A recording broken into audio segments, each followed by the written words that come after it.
The word jihad is mentioned in the Quran about 41 times. The words mercy, peace, and compassion are mentioned about 355 times. Yes, come in. Come on in, Riaz. Sit down, please.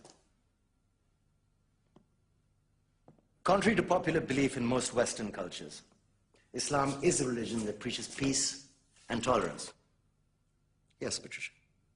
If Islam truly is a religion that preaches peace, then how come the world's most troubled spots, the West Bank, Afghanistan, Pakistan, Iraq, they're all plagued with Islamic terrorism? Well, that depends on your definition of terrorism. Some might argue that the U.S. invasions of countries like Iraq and Afghanistan are also acts of terrorism. Those were acts of war to get rid of despotic regimes. Or a means of getting at a country's oil. Conspiracy theories. Well, May I? Yes, please. Go ahead, Riaz. Mr. Khan is right. I mean, if we're talking about terrorists, the world's biggest terrorists are the white superpowers. Come on now. No, really, stop and think about it. Explain 9/11. Okay. Do you know how many people died in the Twin Towers strike? Around 3,000. And do you have any idea how many people died in the bombing of Afghanistan? Take a wild guess. More than 15,000 people died. And that's just conservative figures. About 50,000 tons of explosives were dropped on innocent civilians. Men, women, children. Yeah, but that was because of the Taliban.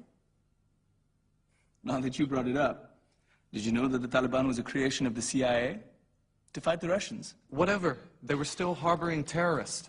Yeah, right. Terrorists that were never found. Just like the weapons of mass destruction that were never found in Iraq. Do you want to get into the death toll in Iraq? 500,000 civilians and counting. And what do Britain and America say when they don't find these weapons? It's simple. They just say sorry. And still refuse to relinquish control of these countries. What are you trying to say? What I'm trying to say is that just because you're American, wear a fancy suit, and call yourself the president, doesn't make you any less of a terrorist. I'm saying that if you don't stop meddling in other people's countries, you will face a backlash. If Muslims like you feel that way, then why don't you get out of our country? We will. As soon as you promise to leave ours.